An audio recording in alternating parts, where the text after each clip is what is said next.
মসজিদে পা রাখতে দেরি, পুরা সপ্তাহটা মাফ করতে দেরি করি না। আর রমাদান ওইলা রমাদান, এক রমজান থেকে আরেক রমজানে ঢুকতে দেরি, পুরো বছরটা মাফ করতে আমি দেরি করি না। তোমাদের মাফ চাইতে হয় না, কেননা তোমাদেরকে নিয়ে যেতে আসছে কে, আমি তাকে চিনি। আমার বন্ধু পাঠাইছি তোমাদেরকে গন্তব্যে নিয়ে যাওয়ার জন্য।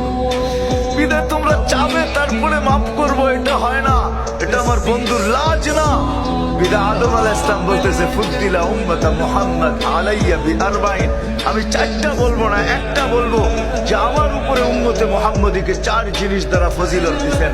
এর ভিতরে একটা, আমি গুনাহ করছি কোথায়, মাফ হয়েছে কোথায়। আমি গুনাহ করছি কখন, মাফ হয়েছে কতদিন পরে।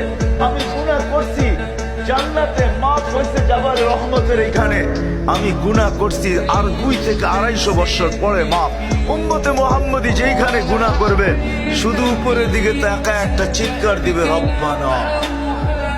আল্লাহ কি করলাম, রব কি করলাম। চিৎকার দিতে দেরি, আল্লাহ জবাব দিতে দেরি করবে না।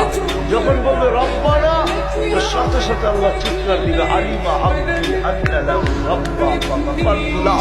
আল্লাহ বলে আমি সারা দিতে চিৎকার দিতে দেরি করব না যে উম্মতে মুহাম্মদী আমার বন্ধুর উম্মত, তুমি আমাকে রব বলে স্বীকার করলা।